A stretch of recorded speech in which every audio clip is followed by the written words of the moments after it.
still a sore subject. We're not allowed to bring it up at Christmas. I'm fucking real, bro. You ain't shit. I mean, if I can't say something that just cut cold or make someone laugh, I don't even type it. You a fucking punk-ass bitch! Jesus Christ, that hurt. I'm still got a headache over that. I'm the greatest man talking on the fucking face of the earth right now. You should be thanking me that I'm talking about Tennessee. You guys can't coach, to be honest with you. It's a high school coach. Fuck me. What is it all with again? What is it again? Quit it, not feeling good. Yeah, go ahead, Unabomber. What the fuck are you saying about the SEC, bro? Don't be ridiculous right now, okay? No, USC is far better than Oklahoma historically. Can we get a timeout just for half a second? Because I want motherfuckers like you every goddamn day! I just can't believe y'all put a statue of this guy already at your campus. Dude, whatever you're smoking, buy a ton of it. You a fucking punk-ass bitch! Then it makes me look like I got owners. Smacking off. Welcome to Smacking Off the podcast. I'm joined with our dear Square Table friends, Mr. Bob Arthur, Sean Devine, Sean Vergowven, and Mr. Timothy. How are you, Timothy? I'm good. How are you? Timothy, I want to ask you first right out of the gate because this discussion is we're going to do a way too early, I guess, are we going to do a top 10 here? Or? Sure. Okay, yeah, we'll do a way too early top 10 for the upcoming college football season for 2018-2019. Right out of the gate, I've got to ask Timothy about do you expect any drop-off after Maker's departure from Oklahoma? Now that he's gone to the pros and playing for the big boys now, making them big dollars. Do you see any drop-off whatsoever? Not really the big I expect a drop-off in terms of I don't think Oklahoma's going to be nearly as good of a passing attack as they were with Mayfield. And that's for a lot of reasons, partially just because of how great Mayfield was. I think OU's offense will still be very good, very difficult to stop, probably more run-heavy. But I actually think Oklahoma will be better as a whole because their defense should be getting a ton better this year and in the coming years. So, has to get better, especially if you expect Oklahoma to play at the level that they've been playing at the past few years. I think that's they're not going to be able to just line up against anyone and score 60 regardless of opponent next year. I don't expect them to be that good offensively like they were this year. Those are just rare type. Baker Mayfields are one in a million. They're definitely they definitely don't grow on trees. That's for sure. Not taking nothing away from the guy. I think I've kind of busted his balls quite a bit during his college tenure, but I mean, hell, the kid can ball, man. He was definitely my top pick, and when he was picked number one, or at least the first quarterback in the draft, I wasn't shocked at all. I really wasn't. Little surprised, but I wasn't shocked. I mean, I had little inside information from being up here in Ohio and just knowing some people. I knew that I knew about 3 or 4 days in advance that Baker was going to go number one, but you never know. They can have a change of heart and stuff, but. That's why I told everybody in the group. I said Baker's going number one, but I would take Darnold first. But I just felt like he was a safer pick. But I do think I think Baker's a great fit for Cleveland in general. So I do like the fit for them. But here's the other thing about Oklahoma that people, it's always hard to replace a quarterback. But in the last 15 years, Oklahoma has had 3 Heisman Trophy winners, and then one of their other quarterbacks is third all time in NCAA passing yards. So OU does a good job of getting quarterbacks in. Of course, Mayfield is the best OU quarterback of all time, and to expect them to replicate what he was capable of, it would be absurd. The offense isn't going to be at that level. It's going to be very good, and it'll probably be one of the top 1 or 2, 3 offenses in the nation, but it won't be 9 yards of play and do whatever they want against no matter what opponent. It's not going to be that. Yeah, almost every opponent. I mean, let's not forget Iowa State. Hey, Bob. Yeah. Bob, how you feeling? Sorry, I had to. How you feeling about the ACC and your Miami Hurricanes? Let's talk about it, man. I think Clemson. The U is back.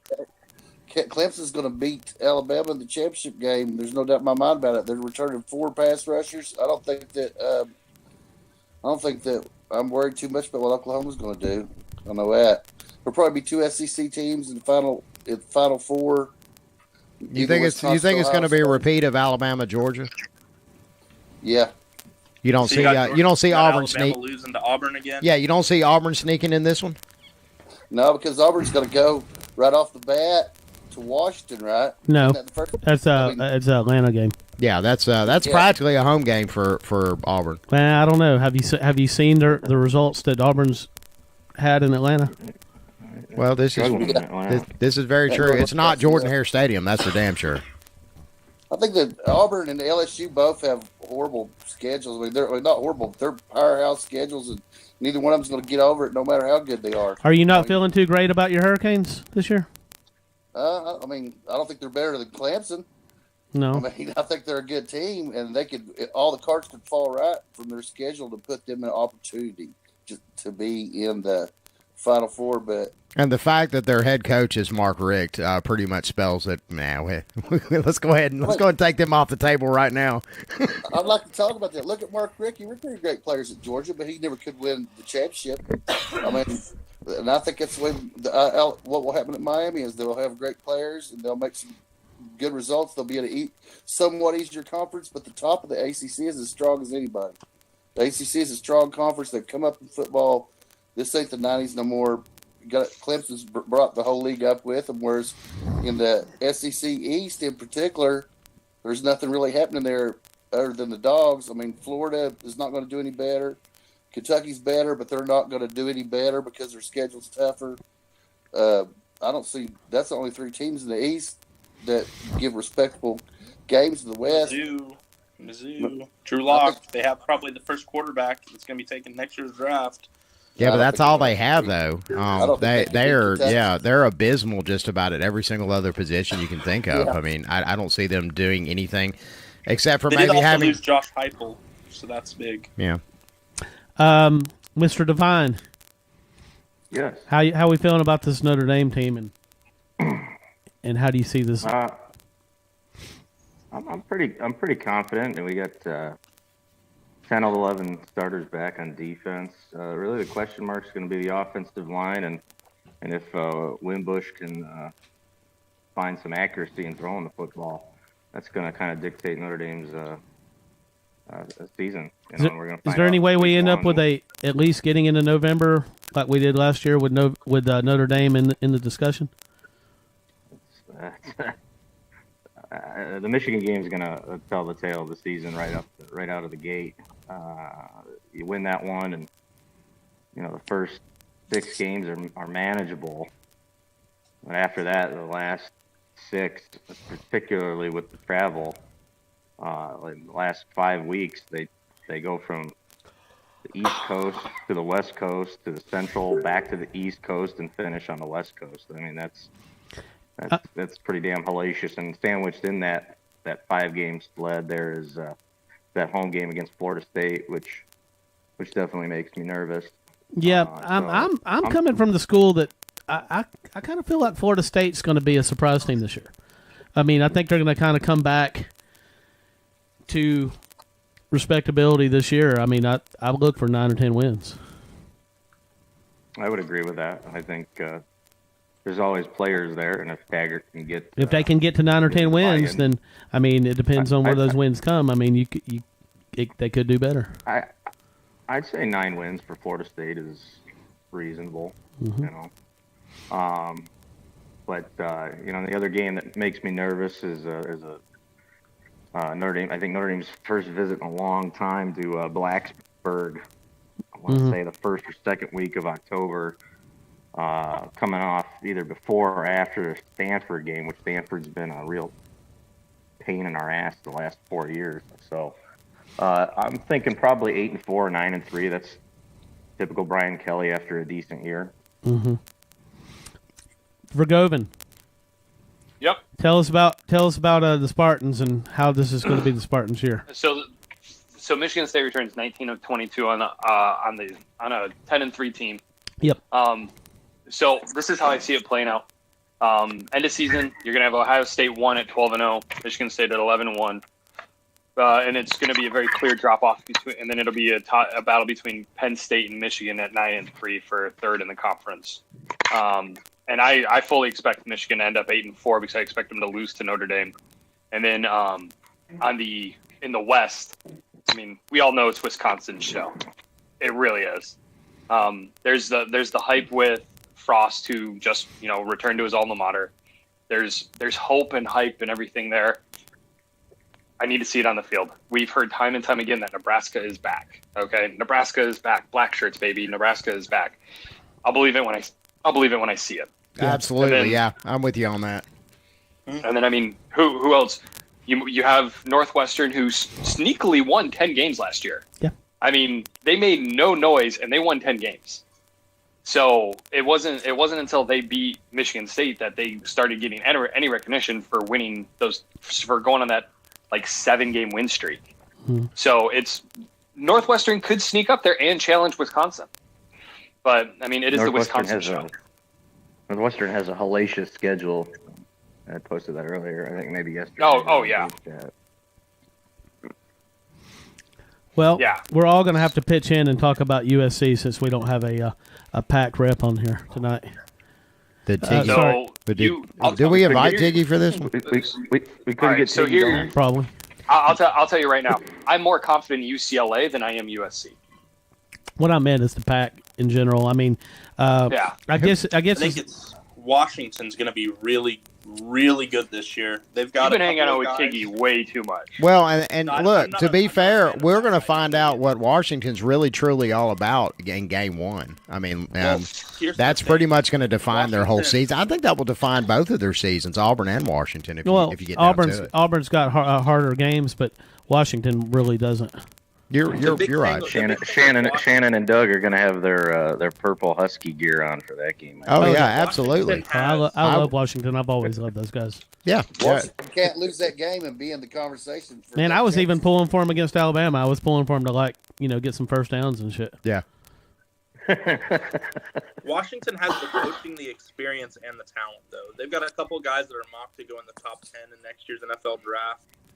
They've got an experienced quarterback. They've got 2 very good running backs. They've got the talent, no question, and they've been recruiting better. And Chris Peterson's as good as you're going to get in college football at coaching. Obviously, he was never in a situation where he could compete for national championships before, but he's always come up big in big games, and so. Has everybody thought about their top 10 for 2018? I know Timothy has. Timothy, go ahead. Timothy started working on his like the minute that Alabama beat Georgia. He'd already gotten the pencil out and got his brackets out. Yeah, no joke. Yeah. Give me start at 10 for Are sure. we going what we think the end of the season looks like, or what we think the preseason looks like?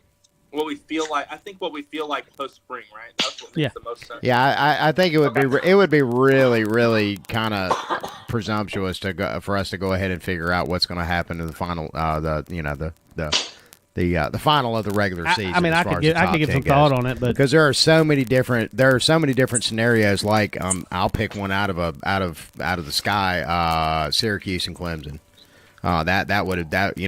Nobody saw that coming, and it almost had it if things worked out exactly right for Clemson for them to not really have any kind of drop off in the polls because of it. But that is if that loss takes place in a certain part of the season, and there's some other really good teams, kind of like it did for Miami and Pittsburgh. Yeah. Freaking college football playoff selection. Yeah. I mean, you're absolutely. I know you were just being funny, but you're absolutely right about that. Yeah, exactly. Yeah. I mean, I wasn't trying to be funny. Yeah, that was for real. You had a serious look on your face. I did. So I will give you that. Can't sleep.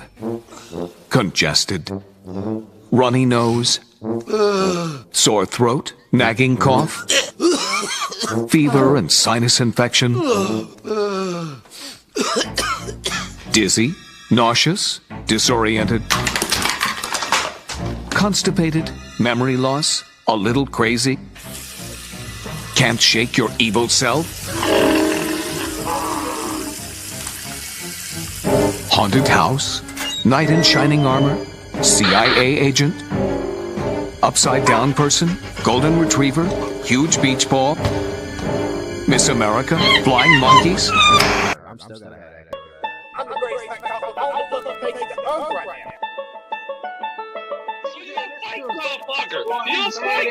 No, whoa. Okay, all right, fellas, time out. Come on, give me a second here.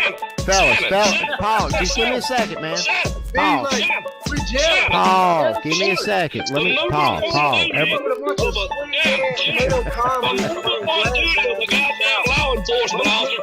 Ladies and gentlemen, this is what it's all about here at Smacking Off. I'll start out with number 10. I've got USC. I think they have, according to 247, if you look at college football talent, they have the most talent according to the rating system coming out of high school. So they've clearly got the talent. The question's obviously going to be, what are they going to do at quarterback? Obviously we saw what happened before Darnold started playing for USC 2 years ago. So what is it going to be like after Darnold? They have some work to do on the offensive line. But they've got skill position guys. They've got guys on defense with a lot of speed. So they're a team that's worthy of being a top 10 preseason team. Number 9, I'm going to go with Auburn. Auburn returns who, in my opinion, is the best quarterback in the SEC, and Jarrett Stidham. The guy can make all the throws. Bold statement there. Yeah. That doesn't mean they'll win as many games as they probably should, which I doubt, because you know my feelings on Gus Malzahn. I feel like he's just a free ticket to mediocrity. But I believe Auburn will. Auburn has the talent. They had the most talent of all the SEC teams last year, and they just simply blew it in the big moment. But Auburn's up there. They're going to be a good team. They'll probably lose 3 or 4 games just because their schedule is some shit. And because they also have Gus Malzahn as coach. I mean, he's making all that big money now. I'm sure he can sit back and coach with ease. Yes. Yeah. So number 8, I'm going to go Notre Dame. Obviously, we have questions of who's going to be the quarterback, and if it's Brandon Wimbush, can he start to throw? But the talent is there. Notre Dame has been recruiting very well in recent years, even better than normal. But as Sean already mentioned, it's going to be tough for them in the back half of the season, because that's just for you to go to a crazy school like Notre Dame that has that academic requirements, and to travel to 4 states in 5 weeks is on completely different coasts is just hard on any student athlete. Just call it like it is. Number 7, I'll go Stanford. They're returning a good team. Number 6, I'll go Miami. They need quarterback, but if their quarterback can step up, they have a good shot. Number 5, I'll go Wisconsin. I think they're kind of being overlooked. Number 4, I'll go OU. We'll have to figure out what they're going to do at quarterback as well. Number 3, I'll say Washington. I think that a lot of people are really overlooking these guys. Really are. Number 2, I'll go Georgia. And number 1, I'll go Alabama. I accidentally forgot Clemson. No. I did forget Clemson. I'll throw Clemson in front of OU and then I'll slide USC out of my top 10. Okay, man, that's fair enough. Did you not mention Ohio State at all? Oh shoot, I didn't mention Ohio God State, bless. I mean, seriously. He's mentioned Wisconsin. I don't have my paper out. So hey, Ohio State's going to be 11th. No, I'm just kidding. Yeah, no, 12th now. Yeah. Yeah, but I'll just go top 5 really quick. I'll run past what I really think the top 5 is. 1, Alabama. 2, Ohio State. 3, Clemson. 4, Georgia. 5, Oklahoma. So you're putting Ohio State at 2. Okay. Yeah. All right, who's next? Vergowven. Sean Vergowven. All right, I'll go. All right. So starting on the top, Bama's obviously number 1. I mean, you can't argue Bama is anything but number 1. Goat. 2 is Ohio State. 3 would be Georgia. And then 4, it's a toss-up between Clemson and OU. But I'll go Clemson at 4, OU at 5. And then here's where it starts to get a little tricky. I'll probably put Wisconsin at 6. And then Miami at 7. USC at 8. Notre Dame at 9. And just because I can, I'd probably put Michigan State at 10. I feel like I would put Michigan State higher than that on my list. You get to do yours in a minute. We're returning a lot, but I don't get one. 10 is where I'm caught. And it's not because of what they're returning. It's because of all the teams in front of them. Right. I mean, I think history is on their side. Yeah. The way that I will argue that I think they finish the season top 5. I don't know they make the playoffs, but they'll probably finish the season top 5. Timothy, you got a fly buzzing around your head or something. That's right. Michigan State's finishing the season top 5. That's funny to me. I can't see that happening. They're returning a team that literally just got steamrolled every time they played a good team besides the fluke game against Penn State. All right, Vergowven. Nice. Really got quiet for a second. It did. There's a lot of thought, All right, I'm just saying, I'm thought not and contemplation hating on there. Michigan State. I love D'Antonio, but I mean, come on now. That's bold. I hope they do it. That's sick, but I just don't see it. I think it's. I mean, Michigan State beats Ohio State because people here get really upset. So, I'm rooting. Yeah, I mean, right now, Ohio State is the only loss I have on the game. I have on the schedule. I mean, there isn't a single team that we're playing that I'm not confident we can beat. No, we'll probably drop one, probably 10-2, because that's what Antonio does. He loses to a team he shouldn't lose to. Arizona State would play them. Yeah, Arizona State would play them week 1 with Herm Edwards. Yeah, come on. And then really Michigan, I'm not worried about because Harbaugh's still the coach. Yeah, we don't know. We don't know much about Michigan. Penn State. Yeah. I have Penn State as a loss because that's a road game against a really good team. But you got to remember, the only thing Penn State is returning is Sorley. McSorley, yeah. They lost their number 1 wide receiver in Hamilton. They lost their tight end, who literally bailed McSorley out every play in Gilsecki. And they lost Barkley. They lost all of their offensive production, not named McSorley. And you're talking about some big names, that too. That reminds me a lot of how people felt about OU after they lost all of their weapons. So McSorley's a very good quarterback. He'll be He's not, though.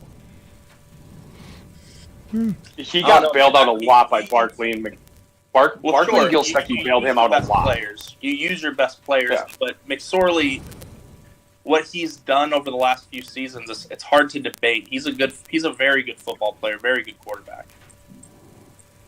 All right. I think McSorley is very much in the Johnny Manziel camp, where he looks very good because the players around him make him look good. Yeah. Well, Johnny Manziel had great talent for college football, and I agree with you there. I don't think McSorley has an NFL future, but I certainly think that he's good enough to have another very good college football season.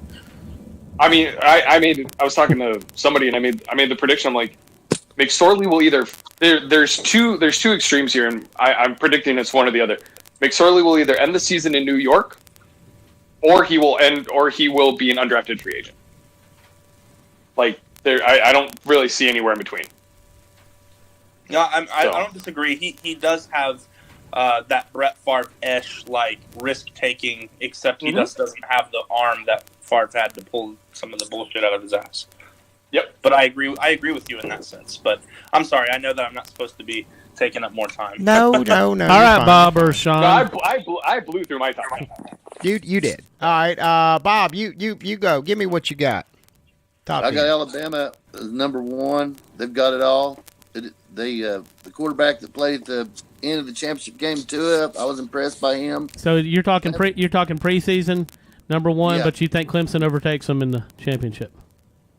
Yeah, that's pretty much what I got. Clemson's got the pass rushers. They brought everybody back that was killing everybody last year. I think it's gonna be hard to get off anything against them. Georgia looks great again. I got the number 3. Ohio State number 4, with Wisconsin number 5. Whoever wins between Wisconsin and Ohio State's definitely in the playoff. And then Oklahoma number 6. I think they might even lose to Texas. Michigan State, I don't think they can get by the teams they have to get by to go to the end, but they'll still be a great team. Auburn's got a tough road to hoe, but I got them number 8. Notre Dame number 9. They got a tough schedule. I think they'll be competitive all the way through. Win a couple key games. One gentleman mentioned Stanford. I see that one too. They'll lose a couple key games. And I got University of Central Florida, number 10. Shut the fuck up.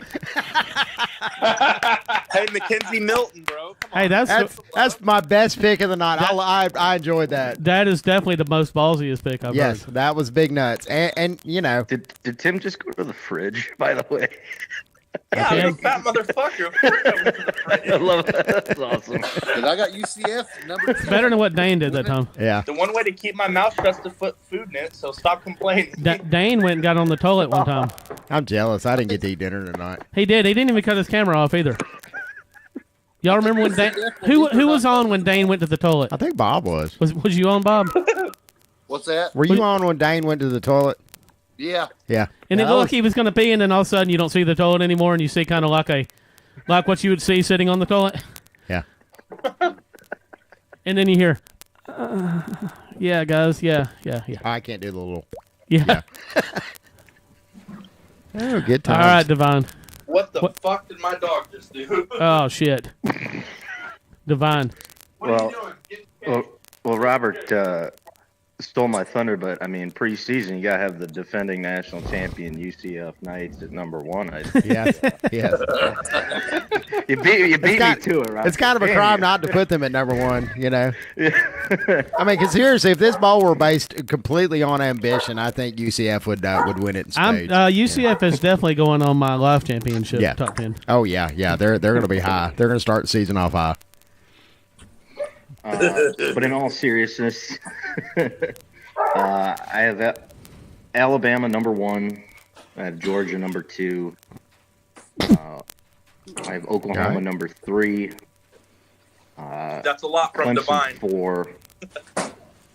That is. Yeah, I don't think there's going to be too much drop off there. I really don't. Clemson I have at 4, and I'm really interested to see if that freshman quarterback they have can, possibly start. What is going on over Hell there? yeah. Hell yeah. Is that Steely Dan? I don't know, but man, this is turned into a party. I'm hearing a dog barking. Timothy was having some kind of domestic issue over there. Bob's throwing down. Yeah, it's my dog's an asshole. I'm very sorry. Oh, is that your dog? Okay. Yeah. What kind of dog is he? Kamikaze, the gate that kept him out of the kitchen, so I threw him in his cage, so he's pissed. Oh, that was a bad man. I'm just trying to. Who broke into the Bluetooth speaker? Was that the dog? No, I think that was. Oh, Bob. no, that wasn't for me. That's the one thing that wasn't my fault tonight. No, it was me turning the surround sound system off on my deck so I could run outside. What were you listening to, man? That was some good things. That was Steely Dan. Yeah. It's Pink Floyd, Wish You Were Here. It was this Shout On You Crazy Diamond. Yeah. About Sid Barrett. That is an awesome album. You on my face. All right, I feel like we cut Devine off, or did? Yeah, did we you- so did. We like stepped all over his shit. I mean, this is just hilarious. I love it. This is turning into a South Georgia charity cornhole event. This is what we do here every single week at Smacking Off the podcast. Speaking So, of Georgia, Clemson at my bad, guys. Clemson at 4. If that freshman quarterback that's so highly touted can The one that looks like start and one that play looks like a well, chick. He looks like the Ronnie dude has Bass long from, hair doesn't Remember mean he the looks like a Titans. chick. Oh gosh. He does. Come on. No, he doesn't. I wouldn't fuck him. Have you seen the I'm picture? just kidding. I'm just kidding. I really would. He's cute. Did you see his hair? Ohio State at 5, Wisconsin at 6,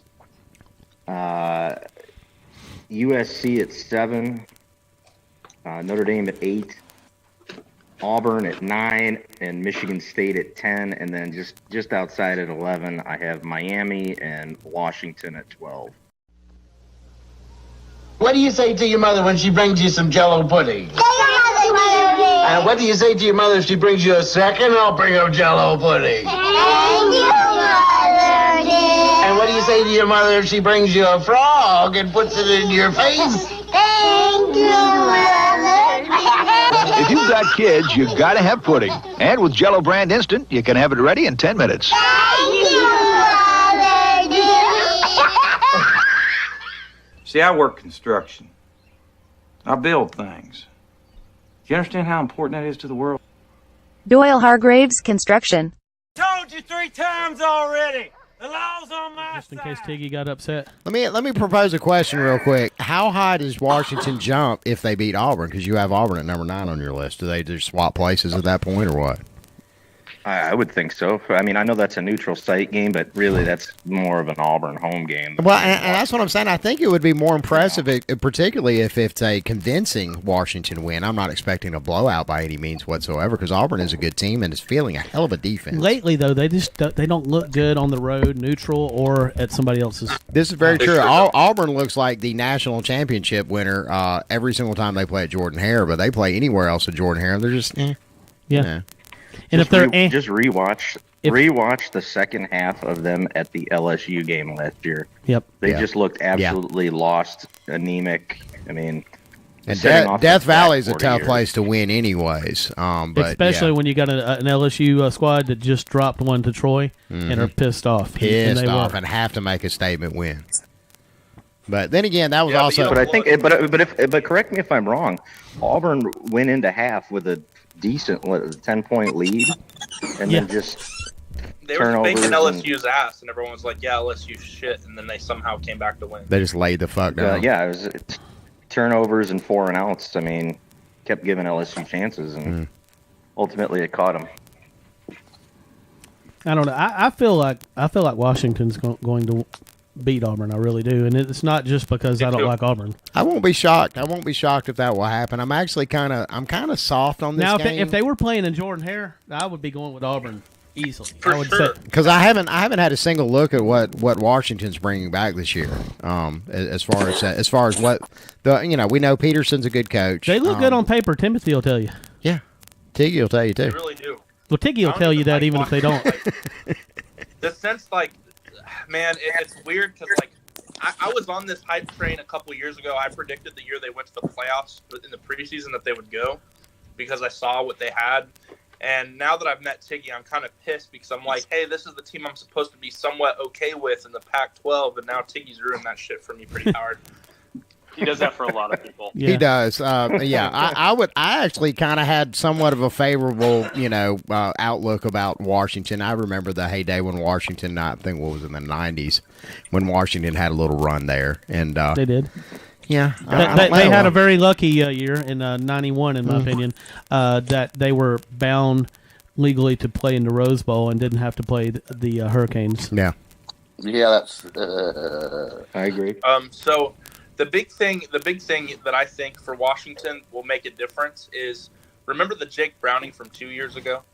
Yeah. He got hurt at the end of last year and didn't look the same. Mm-hmm. I mean, you could tell in the Alabama game. I do believe that game would have been a lot better with a healthy Jake Browning. Sometimes when quarterbacks come back from an injury, the next year they don't look quite right. If he goes back to the 2 years ago, Jake Browning, that team's going to be rough to beat no matter who you are because that team has the talent. They've got a good offensive line coming back. They're good in the trenches on the defensive side. They've got good linebacker play. They've got some corners that are supposed to be first-round draft picks. I don't know where Chris Peterson gets these guys from because until 3 years ago they weren't recruiting that well. But he finds them. He finds them and puts them on there. Washington's had a ton of first-round picks, second-round picks the last couple of years. So, man, they've got some dudes for sure. Couple good running backs. So Tiggy, this one we're going to dedicate this portion of this segment to you and your Washington Huskies. May they prevail over the shithole Alabama, our Alabama. The Alabama Polytechnic. That's what I was trying to come up with. Polytechnic. Is that what they used to be called? Yes.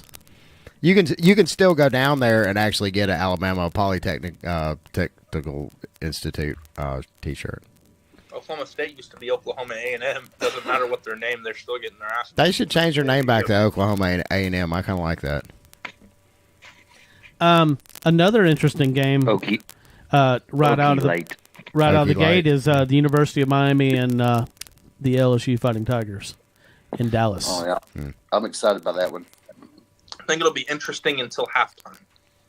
What happens at halftime? Sorry, what happens? The halftime LSU pulls away because Miami doesn't have a quarterback. I know LSU doesn't, but LSU will score defensive touchdowns. Yeah, I can see that. I will be quick to point out though, and I will bring this up anytime we talk about LSU or whichever program that Elmer Coach O. Budget up though too. Yeah, any program that Coach O is going to stop at, I will always be quick to remind you that he is definitely the worst coach in Ole Miss modern history. And that was also he's worse than Hugh Freeze and what Hugh Freeze has done. Oh, and Hugh Freeze was a great coach. Hugh Freeze was a great coach. Just got a little out of hand. He's just busy. Yeah, well, I mean, busy making phone calls. He's gonna be back somewhere. I see Kiffin hiring him on as an assistant there. Speaking of LSU, if they lose to Miami, they're looking at a 1-2 start. Because they're going to Jordan Hare 2 weeks later. That's a bad look for them. All right, we got these other early games. We've got Alabama and Louisville in Orlando. Well, whatever. There's actually some people that are giving Louisville's new quarterback some high praise. I don't give a fuck. I'm really disappointed that Lamar Jackson's not there anymore because I would have. That would have been an interesting. It would have been an interesting game, but I still think Alabama would prevail. I don't know. He's the type of guy that would beat a team like Alabama. Maybe. But he's also the type of guy that when he plays a decent defense like LSU or Mississippi State, now granted they're in low-tier bowls, he probably didn't give a fuck, but like he shit the bed in those 2 games badly. And that was the worst part about watching the spring game this year too. All right, so we didn't get a chance to see Tua. So is Bama and Louisville not worth previewing? No, I mean, I don't think it's going to be that much of a matchup. I really don't. I don't think I would be shocked if anybody across the nation, except for a Louisville homer, picks Louisville in that matchup. What are the other big early games? Tennessee versus West Virginia. Oh yeah. Oh, that is a good one. I think that's going to be a very interesting game to see. I think if Tennessee wins, Pruitt gets his cherry popped on that one. If Tennessee wins that game, it could get interesting before midseason with Tennessee because if West Virginia loses that game, I better not hear a peep from any Mountaineer fan for the next 10 years. I swear to God, I better not hear one word. Yeah, because again, this is not the Tennessee of yesteryear. This is a Tennessee that is clearly in rebuilding phase. Always, yeah, perpetual rebuilding. Well, they have been West Virginia fans tell me every year how they're going to beat Oklahoma this year and they're going to win the Big 12.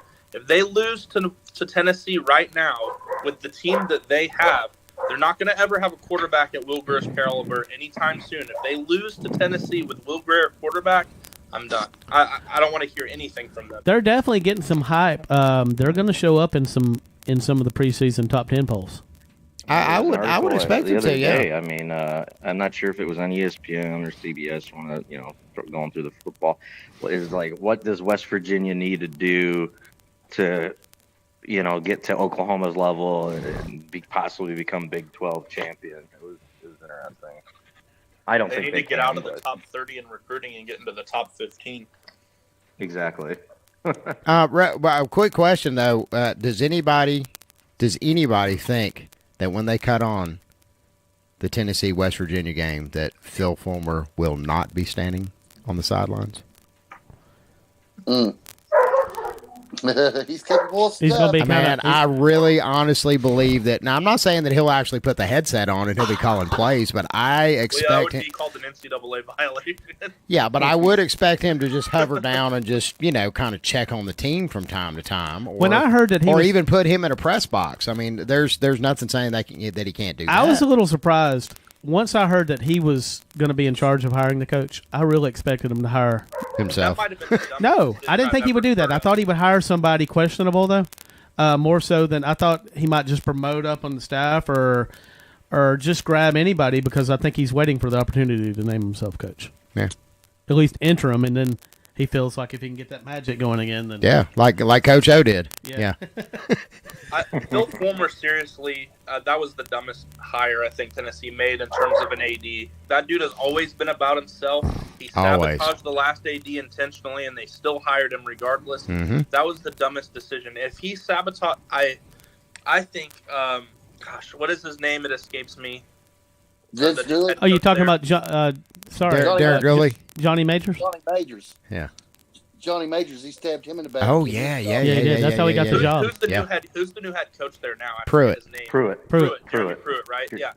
If he sabotages Jeremy Pruitt, who I think is a hell of a coach, he's really, really good, and I think he can be a great head coach. If he sabotages them and puts Tennessee in the dirt, I mean, Tennessee is not going to be able to recover from that for a long time. They're going to be done for a long time. Well, I mean, really, if you want to get down to it, Tennessee hasn't really truly recovered since Fulmer left. Last time when he left previously. 9-4 seasons, but they haven't recovered. But I mean, they'll be a perennial they'll there'll be a doormat if Fulmer messes this up and interferes. There'll be a doormat for years. Yep.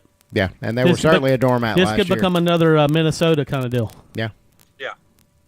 And I would hate to see that because we want to see our blue bloods and our teams that. No, I want it to go so bad this year that we have to do another blue blood segment next year and correct that shit.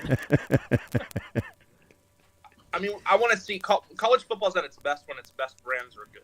I agree with that, and coming from an Alabama fan, because there is a very, very vicious rivalry between Alabama and Tennessee, and it, as of late, I mean, really, were you excited at all for any moment, any second of last year's third Saturday in October? No, I mean, it wasn't even hardly worth watching. I take that back. That was JPC Garner week.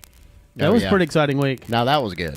That was easily the most engaging call that we've had. I help motherfuckers like you every goddamn day. Besides the Iron Bowl, the most hyped up game Alabama played all year was against Vanderbilt. The SEC just wasn't what it usually is. Yeah, Vanderbilt was coming off of a win over Kansas State, and everybody's like, great, and he man. said Alabama's next. I was like, that guy's a dumbass. Yeah, they saw it, and they got a big heaping helping of Alabama. In fact, Saban took personal offense to that, and that's why the final score was as lopsided as it was. You bet your ass on that. Yeah, he put 2 in early. Yeah, and he said, "Go ahead and let's get some passing in." I just let's love just see how what Alabama, happens. when they played Ole Miss, because of what Ole Miss has done to them, they kicked them while they were down as hard as they fucking could. They're like, we'll put in Tua and another 5-star running back because they're our backups, and we'll run the zone read and call play action. And the funny thing was though is that he can still claim that, hey, I've got my backups in here. I was taking it easy on him. Is there any more noteworthy games kicking the season off? Yes, there's 3 other ones. I know Notre Dame and Michigan. Outside of that one, before we get to that one, some of these other, maybe they could sneak up and do something. Number 1, Texas looking for revenge at Maryland. If I recall correctly, Maryland defeated Texas down in Austin last year. Something like 50-48, something like that, if I recall correctly. Do we see a repeat this fall? I don't think so. I can't imagine, but Sean Vergowven's the Big Ten guy, so he knows Maryland, I think, probably better than most of us. Timothy. Yeah, Maryland. So DJ Durkin is in his third year at Maryland. He's quietly recruiting playmakers. He's not making a splash. I think he benefited from Tom Herman kind of dropping the ball last year. DJ Moore is gone, their number 1 wide receiver. I don't really see Maryland winning that game, but you never know. Using the most fabulous, the most luxurious, the most anti-Bama ride available today. Fuck those championships, they're all fucking fake anyway. Don't hesitate for another day. Georgia fans, Ohio State fans, take the ride of your life today. Hop on the UCF Rolling Dick Rider ZX. Slide it in with a grin, show those Bammers that UCF is the real champions. Company X is not responsible for, and expressly disclaims all liability for, damages of any kind arising out of use, reference to, or reliance on any information contained within the site. While the ride may give you much joy, Company X is not responsible if it makes you look like a big dumbass, disgruntled fan who cannot accept the results of the actual national championship game, or the CFP playoffs when your team doesn't win. Although this ride may be fun, our package does not include lube, and may result in various anal rashes. Smacking Off invites you to join us on the podcast. If you have an opinion on an upcoming game, some commentary on your conference, or want to roll with one of your fellow smackers on air, hit us up. You can message us at the Smacking Off or X's and O's Facebook pages, email me at maddenshannon@toothfairy.com, or call us on the Smack line, 304-508-BAIT. And as always, fuck your team. They're both kind of on the rebuild, both kind of on the up and up. So, Maryland lost 2 quarterbacks, or they would have been a bowl team last year for sure. Yeah. They did beat Texas at Texas. That's funny. Well, I mean, it's just the names. I want to say they played the hell out of Tennessee last year too, didn't they? No, who, Maryland? They didn't play. No, who am I thinking of? Massachusetts. Yeah, UMass. Yeah, I'm thinking of. Yeah. They look like a blue blood. Yeah. If Tennessee's a blue blood, UMass look like a blue blood. Everybody looked like a blue blood last year against Tennessee. All right, Sean, what was the other? And then the other one before we get to Michigan and Notre Dame is 2 Power 5 teams. I don't know if they're going to do anything, but North Carolina visits Cal Berkeley week 1. So Man, that's like total opposite coasts all the way across. I mean, I can imagine further distances to travel, but that's a pretty good distance. I think you could only get further if like Alaska was fielding a college football team. That or Maine versus Baja, California. Yeah. Oh, sorry, Baja's not part of the United States, but No, yeah, that's right. They do have. We're gonna build that wall. There It's is gonna the- go straight past Baja, California. too. Exactly. And well, Robert being our, Florida State. I was just I saw that one, Tim. Yeah, I mean, but I was going to ask Robert: is North Carolina worth anything this fall, or no? He's our ACC guy, so I'm not really tracking North Carolina. He says they're going to be great in basketball. Yeah.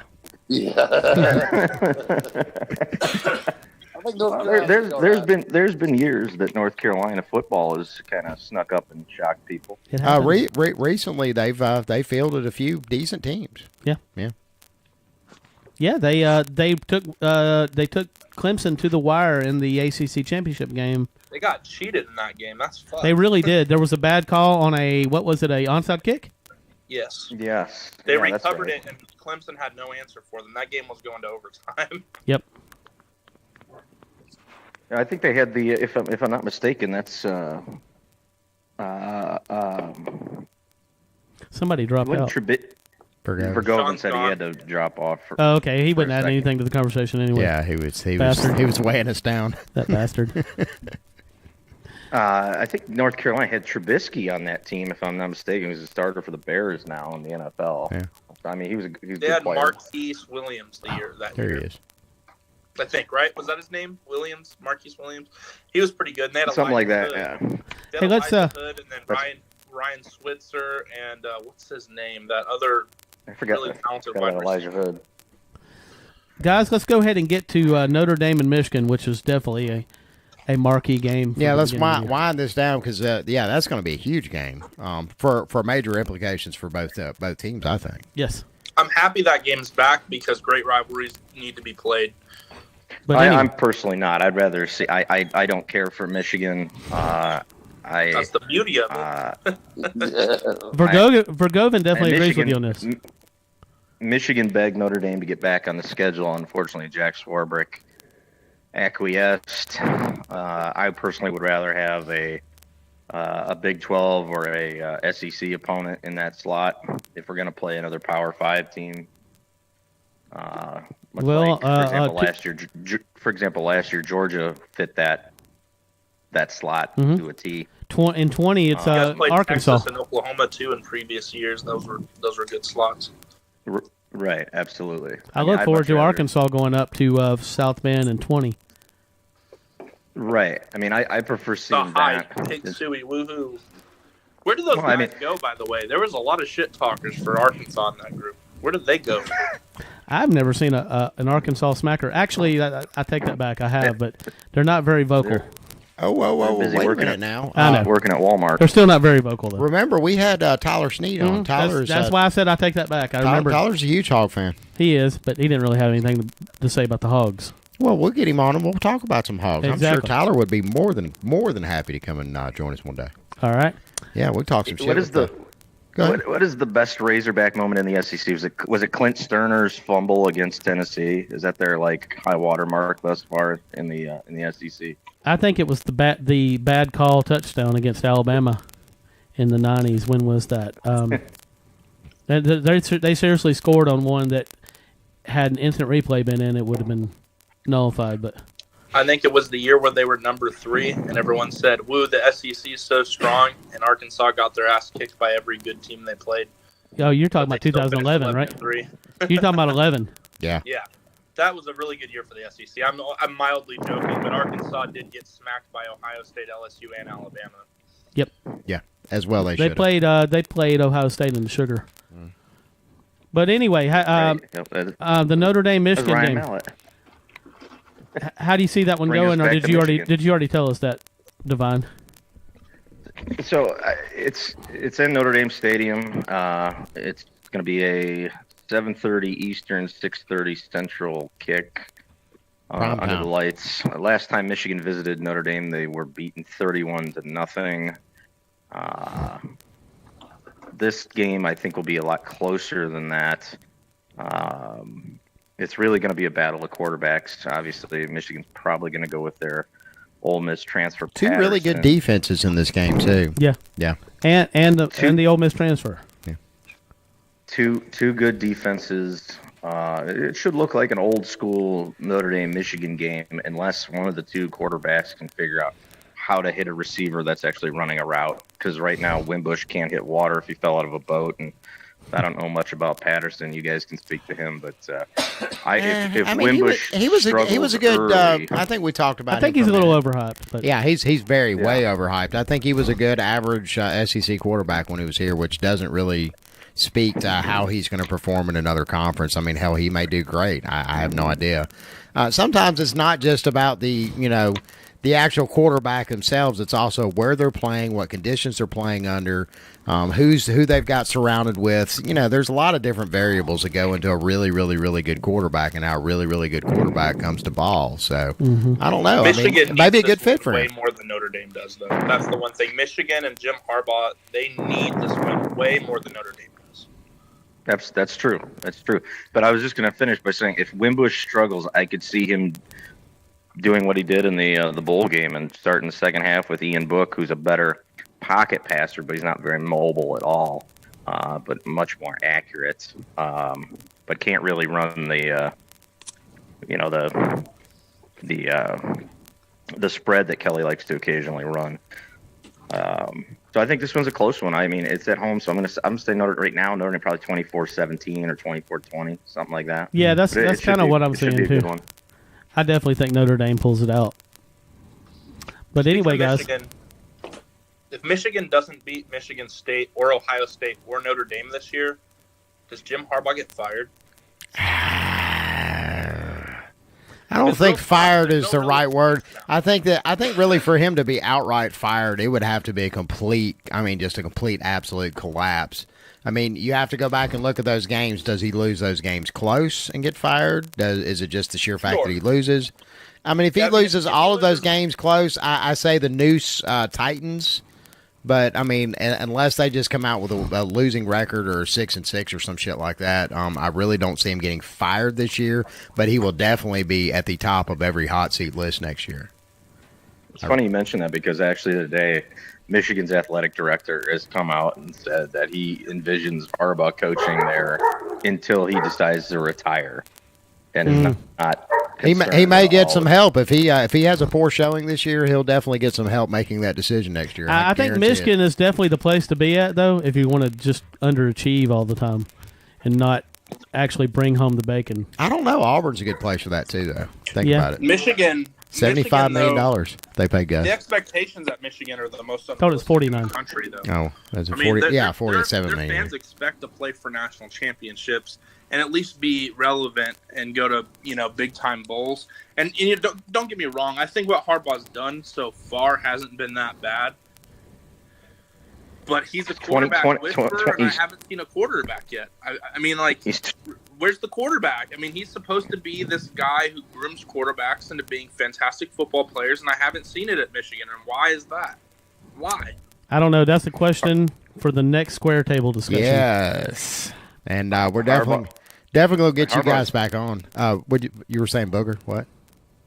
Harbaugh's 28-11 as head coach at Michigan, but he's 1-6 against Ohio State and Michigan State. And you're going to have a better record to keep a job at the big house. You just do. Now, one of those was a fluke loss. I still can't even believe that. It was, but hey, he owns it. I'm sorry. I mean, it is in his record book. He owns it. I mean, it was fluky, and it's so crazy that it gets replayed all the time, and so it's always in people's minds. And you could also make the argument that Jim Harbaugh, they got cheated against Ohio State. I don't believe he got the first. I believe JT Barrett got the first down based on what I saw. But you could argue that Michigan got cheated in that game. It's that close. All right, guys. So 2018 is going to be a great year to watch, and We know it because you guys have just told us about it. And everybody said Alabama was going to be number one, so that's the important thing here. So, yeah, I'm happy with it. Guys, we really appreciate having y'all on tonight, and we're always going to be having y'all back on because y'all are some pretty cool fellas. Yeah, really, exactly. And I want to say that I'm going to go ahead. As Bama fans, we're going to go ahead and count this as a preseason national championship, and it will be added to the 17. So it's 18 national championships now. Excellent. 1738. Can we go ahead and get some T-shirts printed up for reflecting that? Once the T-shirts. Wait, are we awarding Michigan the 2018 Life Championship? Because I vote yes. They're definitely going to be on the list. Yeah. And I think we'll do. Can I mention something else? Yeah. LeBron James is having a hell of a night, and the Celtics are still kicking their ass. Because well, hey, that Larry Bird, you can't stop that guy once he gets hot. Yeah, Larry Bird is still one of the most amazing. You can't stop him when he gets hot. Kevin Love is having a game too. Kevin Love is playing well also, and they're still beating their ass. Wow. All right, guys, go watch that game. Hey, real quick before we go, we didn't mention that last game opening weekend, the Virginia Tech Florida State game. Do we need to talk about that or no? Virginia Tech, Florida State, and where's that at? It's in Tallahassee. Florida State, close. Yeah. I guess the question is why? Why Florida State close? That's like that. Yeah, I mean that's like talking about Michigan State, Arizona State. Home field. Neither of them are. I mean, it's really at that point. Home field advantage. I expect a beat down. Frenchie's back this year, so they're armed with a great quarterback. Well, the first thing, apparently Blackman's been beating him in camp. From everything I've been reading, and that may be the case because they're switching from that pro style to the spread.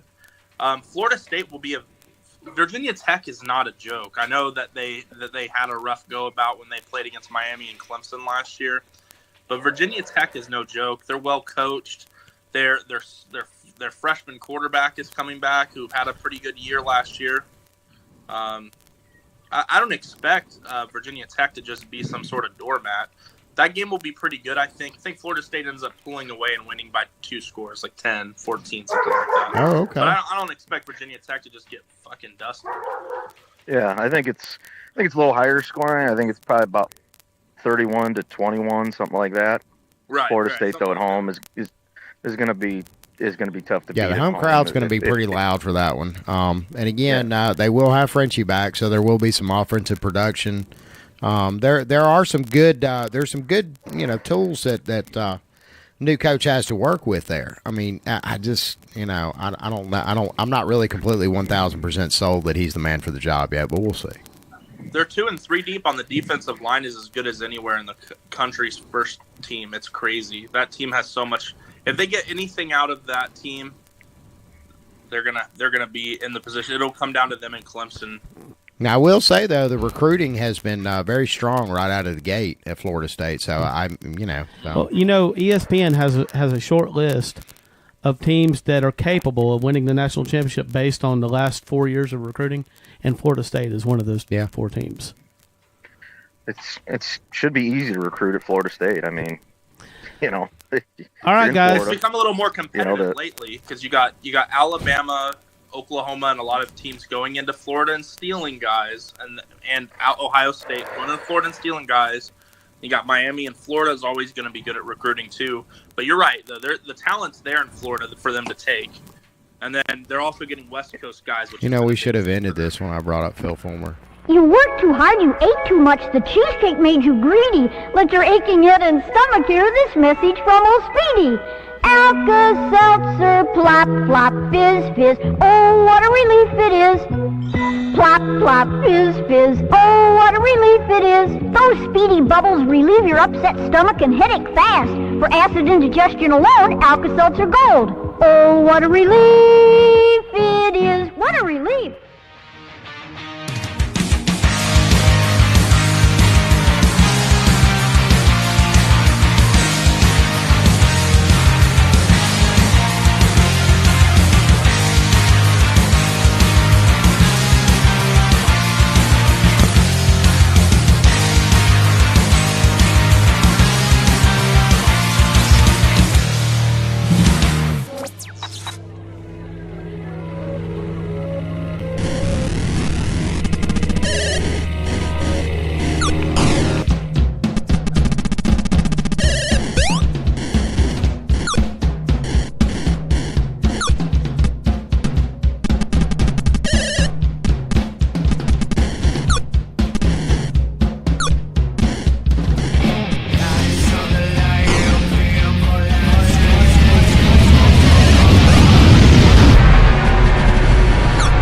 Please welcome Joe Gardner to Smacking Off the Podcast. Smack Jesus. Russ Mostic cannot be found for this segment, even though he was scheduled to be on. Fuck him. We shall press on without him. What are you doing? Yes.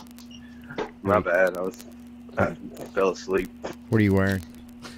What am I wearing? Yeah. Not very little. Like what? Like boxers, briefs?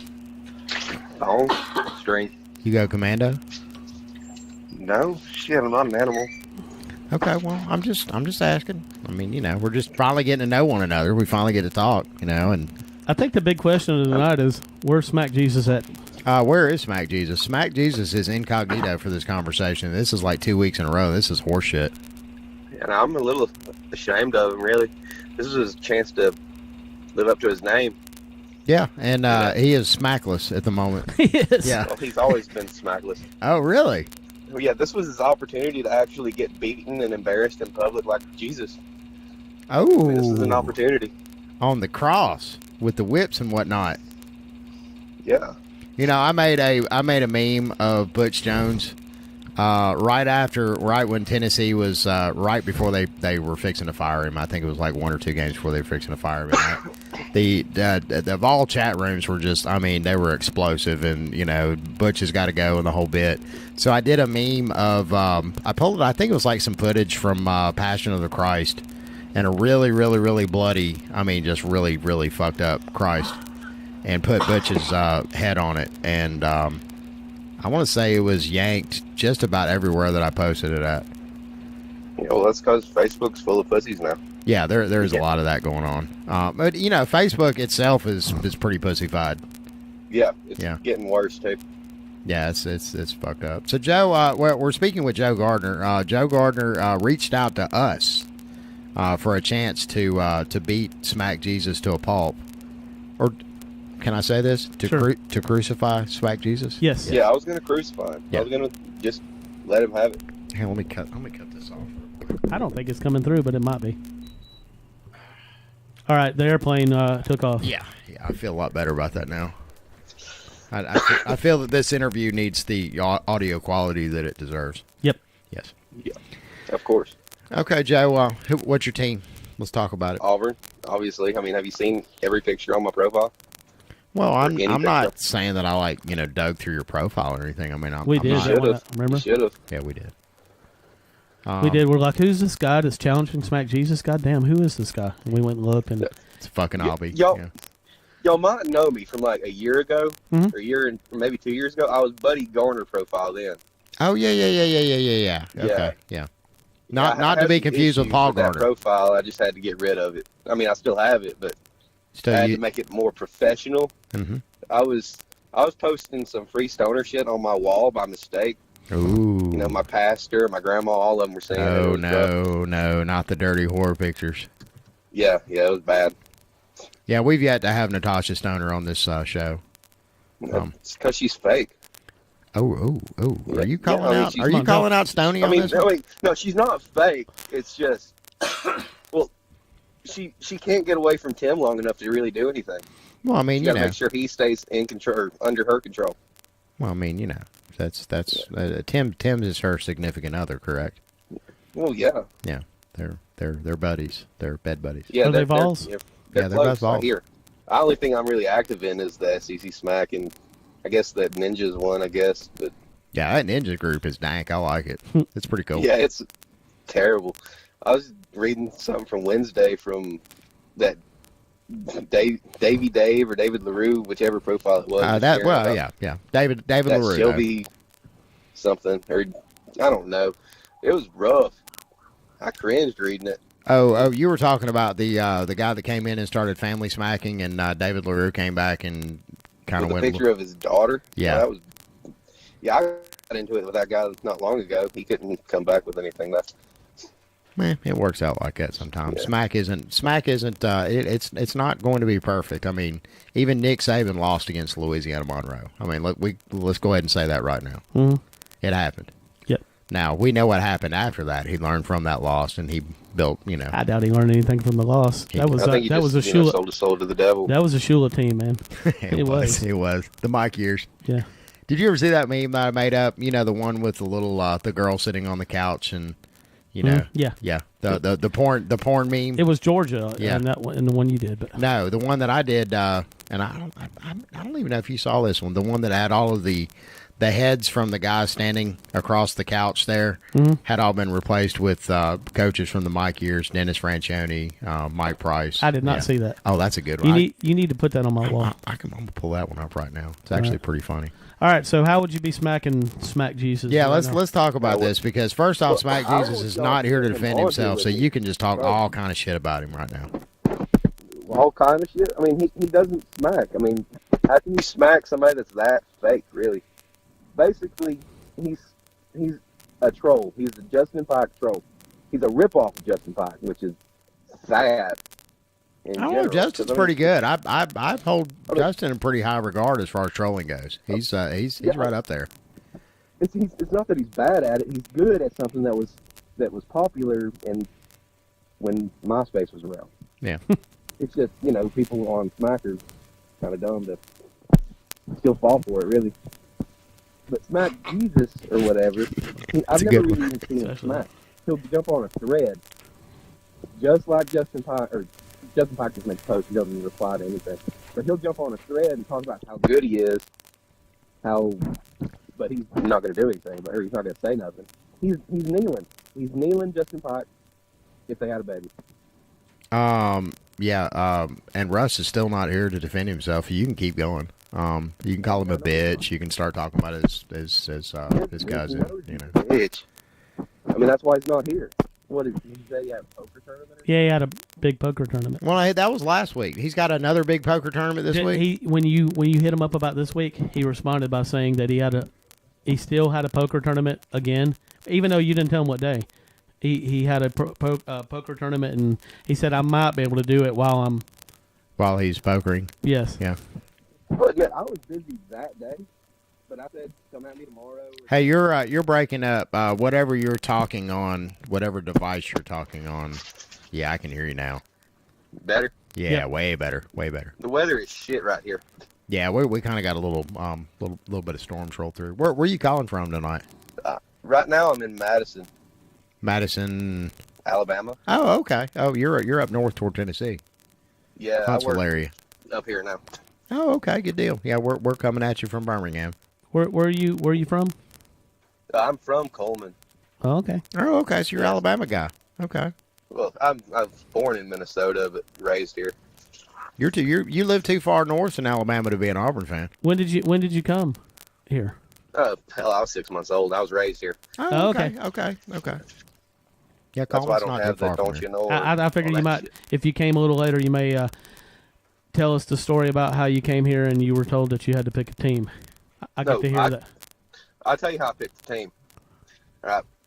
I've met Alabama fans. Where I live, it's all Alabama fans. Mm-hmm. And 90% of them I can't stand. My dad's an Alabama fan. You can't stand your dad? Yeah, and it's like constantly just annoying bullshit, stupid shit. And plus, when I started watching football, it was like when Auburn was winning 5 years in a row. Mm-hmm. Because, I mean, I was young. Tommy Tuberville. How old are you? I'm 29 now. 29. Let's do some math here. 4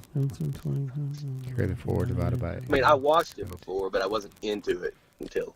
Okay, so in your teens. So are you talking about the 6 in a row that Tuberville pulled off? Yeah.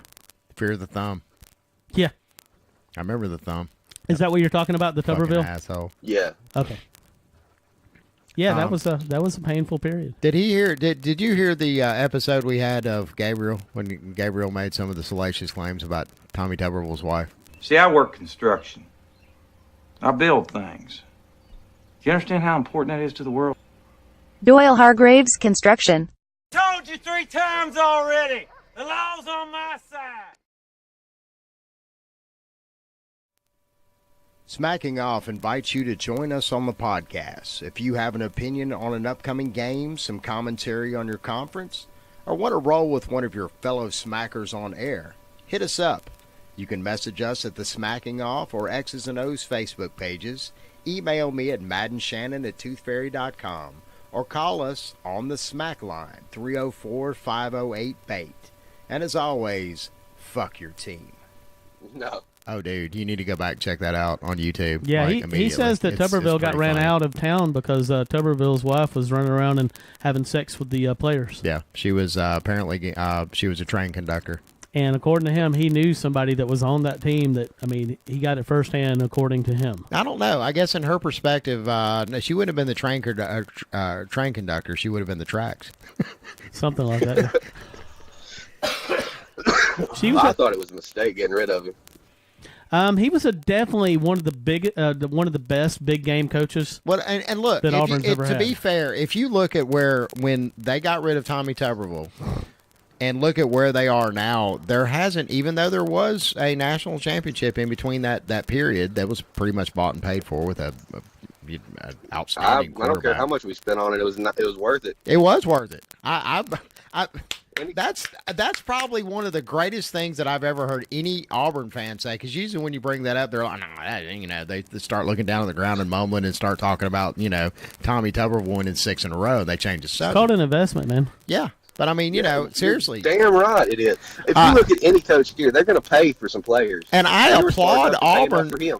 Auburn found a way to pay him that the NCAA couldn't do shit about. So actually, I mean, everybody talks about Auburn and gives them a lot of shit for that, but hey, good on them.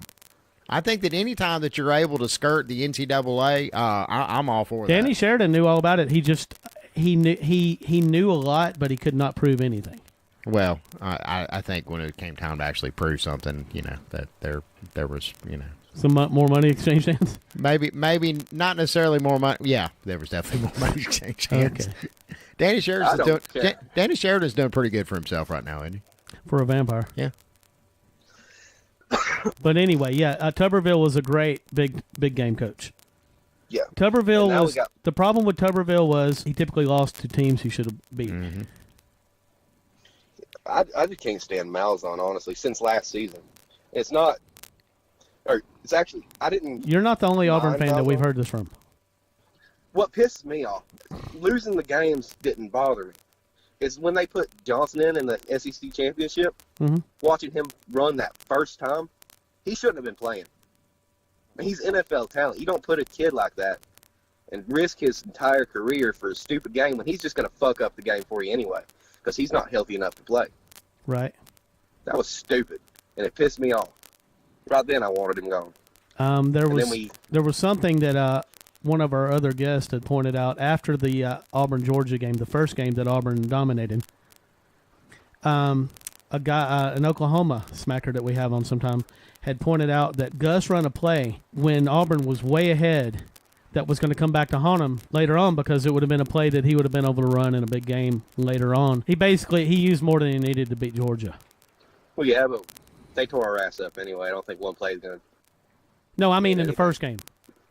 Oh, In the first that's what I game, was saying. in the first game, Malzahn revealed something that Auburn had the game in hand. They scored at a time when they could have just packed it in and won the game. They basically used something that made it to where Georgia was attentive to it in the second game, and they weren't able to run it. Something they did not need to beat Georgia the first game. You get what I'm saying? Yeah, but that would've A just big been play one that might have broke the game toward Auburn's way in the SEC championship game, had they been able to use it. The thing that kept us from winning the SEC championship was Johnson fumbling the ball and changing the entire momentum of the game for the rest of the game. Do you think that Auburn jumped the gun a little bit on signing Gus to a big extension and $49 million? Yeah, I wanted him gone after the SEC You're not the championship only game. person. I don't know if you know Keith Dodd, but we had him on the show, and it was right before the Alabama game. He said Auburn's going to beat Alabama because it's just going to happen because it's our year. But I still want Gus gone. Oh, yeah, I wanted him gone. I mean, at the beginning of the year, I kind of wanted him gone, but it wasn't like a big thing. Mhm. After the SEC championship, I wanted him gone then just for playing Johnson. Carry on, yeah. It would definitely look carry better on. if the game would have went down to the wire and Auburn would have had a pulse. When the game got in crunch time. That's when Auburn started folding. Or Carry-On was hurt in the Yeah, SEC and he was championship playing him in game. the game. That's what you were talking about earlier. Yeah, they shouldn't have put him in. Right. They jeopardized his NFL career for that. Yeah. I mean, he was obviously too injured to play. Well, here's what we're gonna do. We're gonna mess with Smack Jesus for the rest of the off season and into the season, and we're going to build up this big Smack Jesus Joe Gardner segment. Yeah, I think it's important Iron we Bowl do week. that. Iron Bowl week. Yeah. That would be an excellent Iron Bowl week segment. I got some shit I'm waiting to say to him. Well, that's what I was going to say. I was going to So say. you've got some actual personal. I mean, we're going to get. What do you got to say to Smack Jesus? Go ahead. Yeah. You're talking to him. When I first heard him on here not long ago, the first thing that came to my mind was, holy shit, Fireball Whiskey got a voice. Mm-hmm. I mean, he's more redneck than. God damn it! Yeah, you're putting me on the spot. Yeah, that's what this is all about. We kind of do that. That's like our thing, putting people on the spot. I mean, that's why I kind of started the conversation with asking you what you were wearing, so I can envision you as you're making the statement of Smack Jesus, whether you be in your underwear, whether you be wearing a T-shirt that has a logo on it. I mean, No, it's definitely a leopard print thong. Okay, excellent. That's it. Excellent. The bulge in the front. What are we talking about? We got some. Is it like spilling out, or is it all safely contained? The left one's spilling out a little bit. The right one's tucked safe. Where's the tip? The tip? Mm-hmm. Oh, it's like right up at my belly button. Okay. It's coming out. Okay. I'm just making sure I got. I'm lying. It's right over the band. Right over the band. I think you and Smack Jesus will be a good segment. I really do. I do too. I think it's got the potential to make somebody hang up. We've never had that happen yet. No. I can make him hang up. Oh, hell yeah. He's a bitch. He can't smack. I've never seen him smack. Well, I mean, I will have to agree with you. He is not on this broadcast tonight. We've reached out to him. We tried to set this up quite a bit. In fact, I can't think of a segment that we've actually spent this much time on trying to get this together. I mean, it's almost like we've spent enough time trying to get it together that we could have just done a whole episode. Yeah, we had our legal team on this and everything. Yeah. I mean, I know for a fact that they don't dogfight or cockfight this time of night, so he should be home for real. There is some cockfighting going on in places in America after hours. This time of night? I always thought that was a morning thing. Oh, you're talking about chickens. Never mind. You're talking about sword fighting. Yeah. I'm talking about what's going on down at the Quest right now over some margaritas and some share. I don't know about the remix. You are supposed to meet me there mix. here in about 15 minutes, ain't you? What's that? Said you're supposed to meet me at the Quest here pretty soon, ain't you? No, I stopped drinking. I do all my gay activities at the house now. Yep. Oh, they still have virgin margaritas and shit. No, I don't. Cosmopolitan. There's no reason. No for me drinking to go to for a him bar. now. It's just sword fighting or nothing. Yeah, just I like doing my sword fighting sober. I like to remember. Have you ever tried it, like running across the room and jousting? Oh God. That's something different. The first thing that I thought of. It is cartilage, but it is still a bone. Do you remember that? You break scene, that shit. Do you remember the scene in Bruno? Remember the movie Bruno? Yeah. Remember the scene where he's got the Asian his little boyfriend, and they slingshot him across the room, in the chair. I'd have to rewatch that one, but yeah, You probably blocked that one out of your memory. I could have.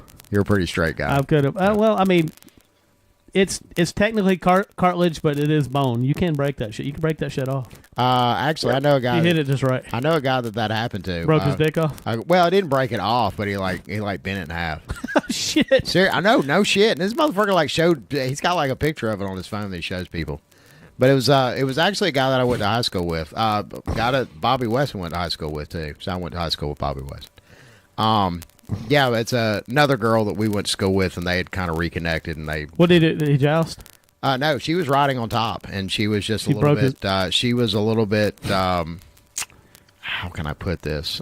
She just didn't dismount and mount correctly. Oh, okay. Yeah, on top. She wasn't a professional. So it was definitely her fault. Right. It wasn't his fault.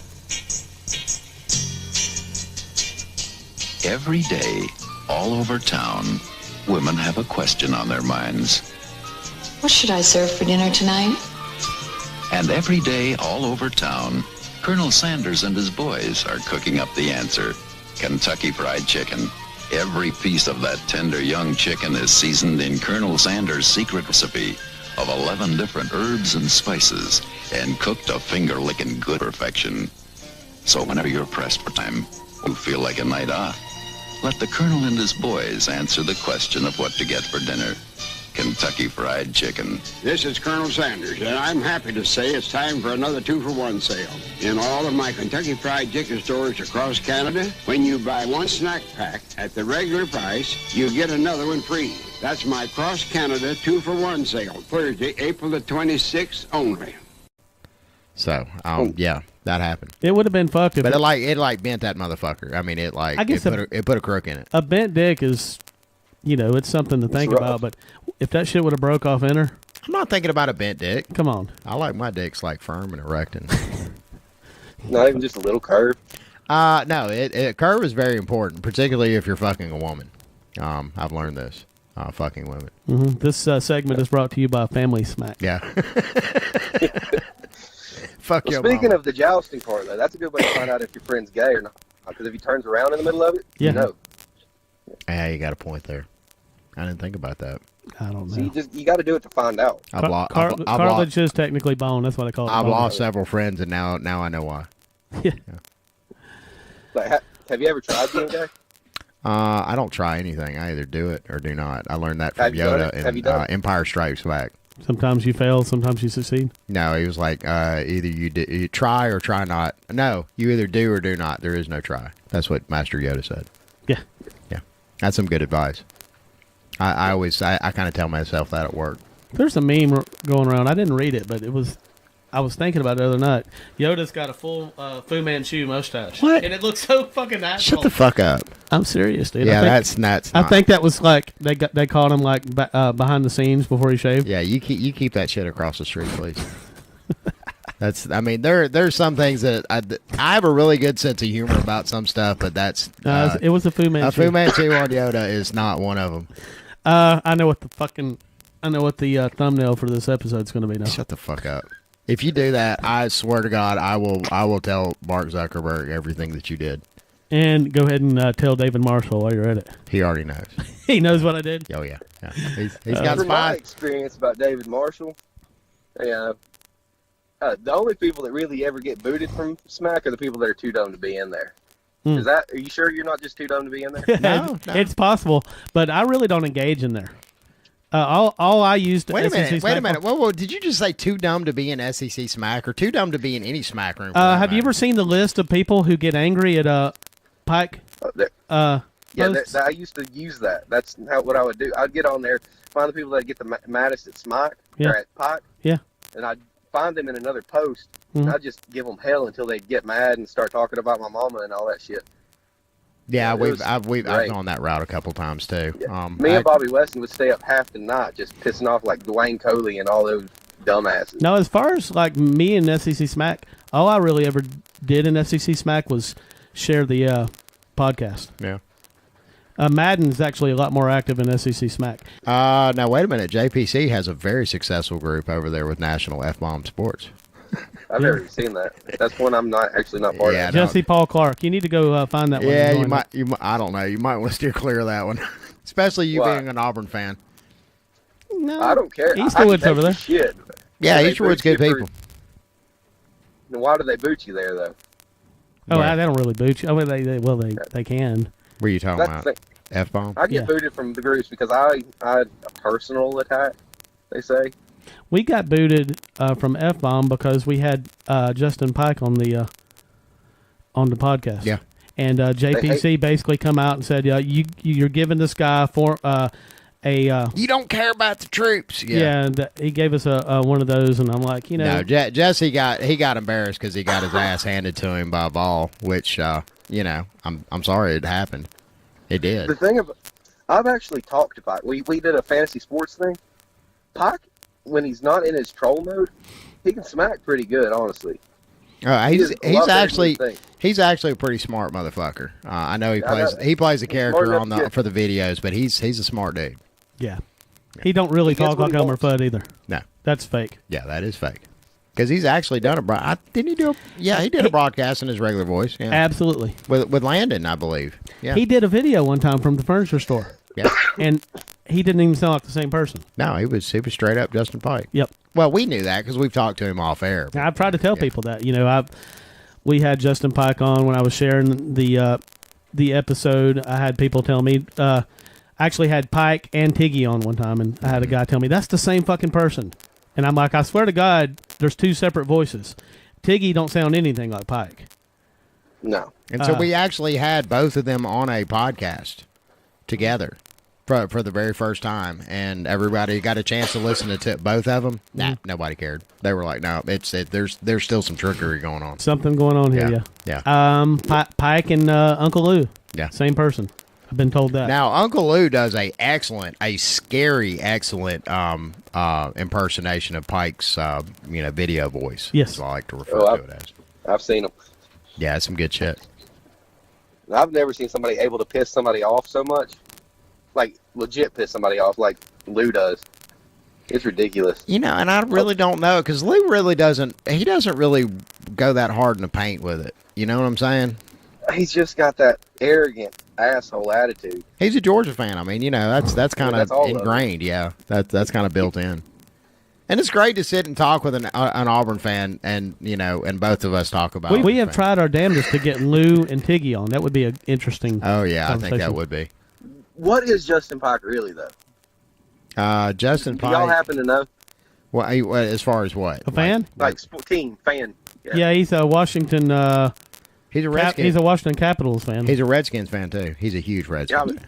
I don't give a shit about that. I meant college football. I think he just picks. I think he just picks SEC teams. I don't know. He is like the Notre Dame of the SMAC groups. He is completely unaffiliated, so he can go. Well, he says he's a ball. Yeah. Now, I don't think I've ever seen a picture of Okay. What are we bleeping out? Nothing. You didn't hear anything. You didn't hear nothing. You don't know nothing. You ain't seen nothing. No, nothing, man. Just chill out. Just put your dick back in your thong. Yeah, I can. It's not that it's that big. It's just the thong's that small. Oh well. I mean, I don't know what to tell you about. Go ahead and try one of those joust moves you were talking Yeah. about. And we'll sit here and listen. Yeah. Can you switch over to video now? Yeah. What? Nothing. Man, I'm sitting in my car. You're in your car? In your underwear in your car? Don't joust in your car. Yeah, you can't joust in your car. That's illegal in my It is. That's completely illegal. No, not completely. But, I mean, because everything's legal until you get caught. Man, your profile picture is so blurry. It almost looks like Jake Browning from Washington making I think it is Jake Browning. Is this Tiggy? Well, yeah. This is fucking Tiggy. Tiggy's trolling us right now. I'll tell you what. How would you like to come on opposite Tiggy to discuss the Washington-Auburn game? Oh, good call, yeah. Before the regular season. Yeah. Yeah. What conference are they even in? Who, Washington? Yeah, they're like. That's one of them shitty They're in ones the out Pacific West. The mountain. Athletic. One of the mountain matters. conferences, yeah. They're the pack. Yeah. They're one of those. They might go undefeated, except for when they play another Power 5 school. They might win out after Well, all. if they lose to Auburn and they went out, it ain't gonna. They won't get in. Well, I think the Pack has been given a really, just kind of a bad look this year because, they had an excellent bowl record. Oh wait a minute, no, they didn't. No, they didn't win. They didn't win anything. Yeah, they did. That happened. They've never had anything. Yeah, well, I mean, No, there are those Trojans now. Yeah, there are those. When those Trojans come on, they're pretty strong. When they come on, Yeah. they don't come on a lot lately. They did back in the last decade. Yeah, remember when Reggie Bush was? Yeah, I remember Reggie that, Bush. that was about it, right? I think he got to fuck Kim Kardashian, didn't he? I mean, seriously, that team was damn close to winning 3 national Am I championships. remembering that right? Wasn't Reggie Bush like one of Kim Kardashian's early conquests should've before been. she married the Kanye? Should have been. Yeah, I think so. But yeah, that USC team come damn close to winning 3 national championships in a row in the That modern was era. Forever ago, though. I mean, It was, that but doesn't even matter. But it really almost happened. I bet Kim Kardashian's got really fat pussy lips. Just watch the porn, dude. You can find out. No, that's like old. That porn's like what, 8 years old or some shit. That porn's Her been around pussy a while. lips were thinner at that time. I wonder if it's aged well. I hadn't seen it in a while. With the pussy? No, the Kim Kardashian porn video. I don't know. Who was that? Ray J? It's low quality. It's low quality. Yeah. Man. My favorite out of all the celebrity porn videos, my Tommy Lee? favorite. No, Paris Hilton.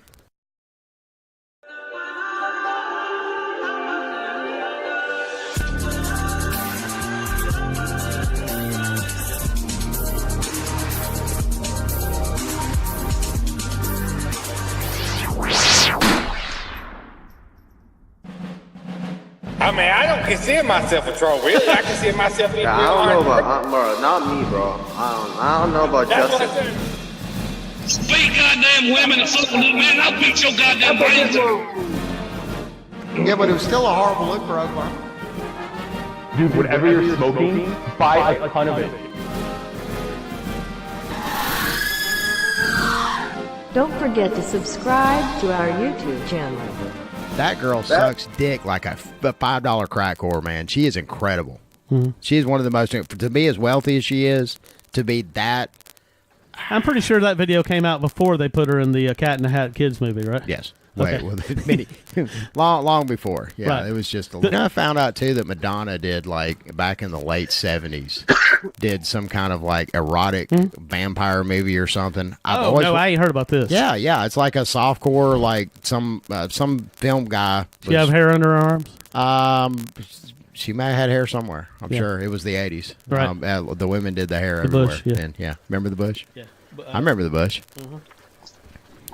The best celebrity sex tape, in my opinion, is damn Tila Tequila. And, you know, I still haven't seen that one yet. I don't like. She's just kind of. She's just kind of a character. Isn't there one rolling around with R. Kelly peeing on somebody's head? Yeah, that's a good. We can't really talk about that though. I think. Well, no, they resolved that case, didn't they? Yeah, That was yeah. a 14-year-old girl's head. Oh, she was 14. No, I don't have a copy. There's of that. absolutely no. No, and I say I don't have a copy of that on my hard drive at all. There's absolutely no Bill Cosby tapes floating around. No, you know, and that's surprising too. As prolific as he was, Yeah. But then they were all asleep. If you think about it, Right. I bet Bill's got some tapes. He's got a private, but Yeah, locked away deep. when in the he vault. when he dies, they'll be surfacing. Nah, he burned that shit before the trial. Guarantee it. All right.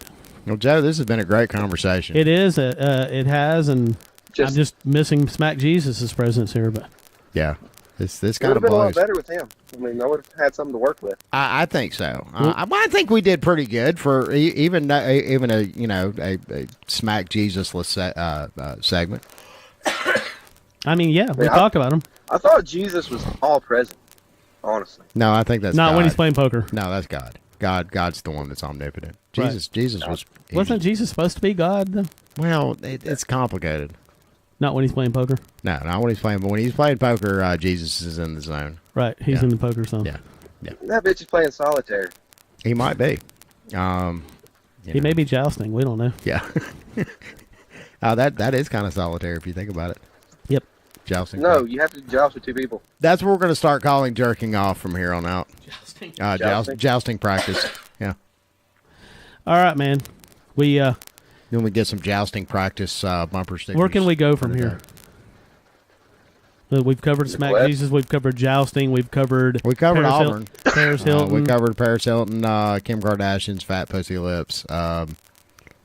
We have to go ahead and point out right now, though, that David Marshall is still beloved by this. Oh, I've got no problem with David Marshall. I don't know David Marshall.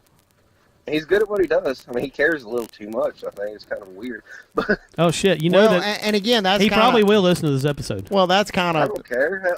Hell, I was a mod at one time. He banned me. He kicked me off that. why did he kick you off? Huh?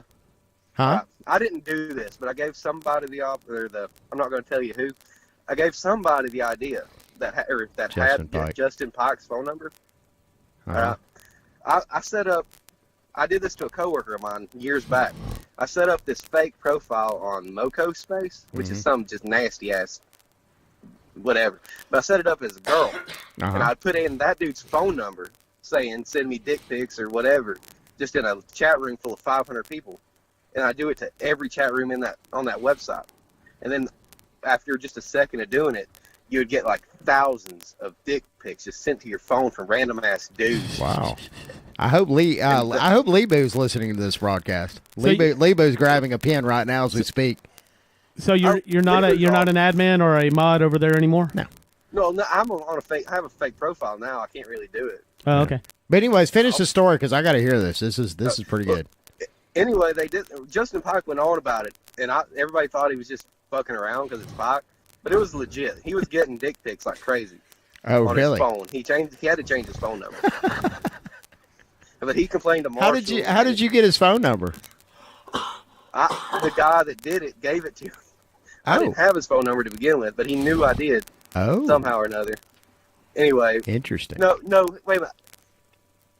I got his phone number from another guy, from the guy that did this. Mm-hmm. Right? But I admitted it to Pike in a PM on in our fantasy sports thing, and he went and told Marshall. But I didn't really do it. I was just trying to piss him off. I got you. Interesting. But it was pretty great. What kind of sound effect would that make? Do we need to really go there with this? Sure. We've already, I think we touched Kim Kardashian's pussy lips. Somebody pussy lips. Somebody say something about Phil Fulmer. Fuck Phil Fulmer. His fat ass. Fat. Yeah. What's there to say? I like him. He fucked up Alabama. Now it's it looks like we're out of time. Yeah, whatever. All right, man. Good night. Thanks, Joe. We appreciate you having you on. And we're definitely going to match you up with Tiggy. Yeah, that's definitely coming for the Auburn-Washington game to open the season. All right, homie. Appreciate you. Night. No problem. Yeah.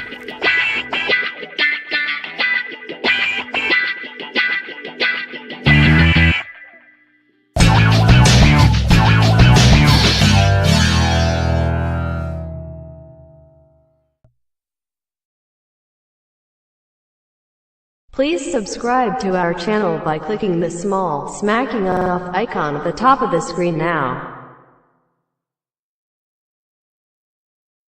Click the link at the bottom of the screen to watch last week's episode.